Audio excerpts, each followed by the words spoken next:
People of God, I want to tell you something about the spirit of pride.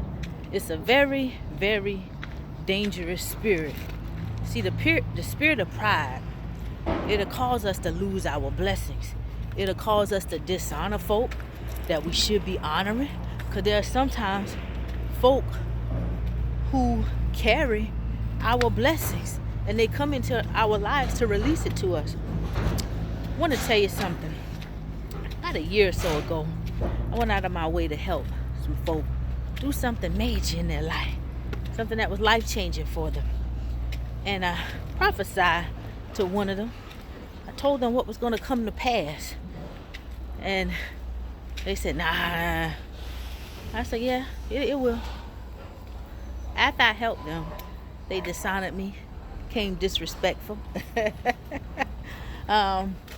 And then God allowed me to separate. He told me to separate, right?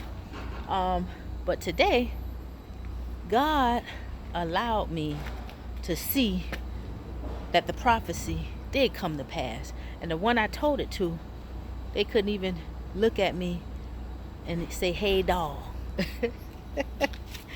But I want you to know something. Folk, when they dishonor you, and they dishonoring God, really. And we can't receive the fullness of our blessings when we do that. You know, life is spiritual. How we operate in this life it goes far beyond the physical. You know, even with material wealth and things, wealth has to first start right here in the mind, in the heart, in the soul. You know, when the spirit is wealthy, oh baby, you wealthy.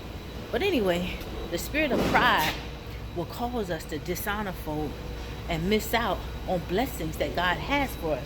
So we all got to check ourselves day to day, one day at a time, because that spirit of pride can come upon a lot of us, you know. And just take a look in the mirror, ask God to search our hearts. We need to be doing that on a regular basis. And when folk dishonor us, we got to release that thing. And I know it ain't easy. You looking at somebody who done been dishonored a lot. And I have a very giving heart and loving heart. I go out of my way to help folk. But now God has shown me how to let Him guide me in who and when to help. You know, because sometimes our compassion can get ahead of us and also can get us in trouble. But anyway, folks, I want us to be mindful of the spirit of pride. And let's always pray and ask God to continuously help us walk in humility, right? So that pride never creeps into our hearts and causes us to lose our blessings. All right, let's go be great.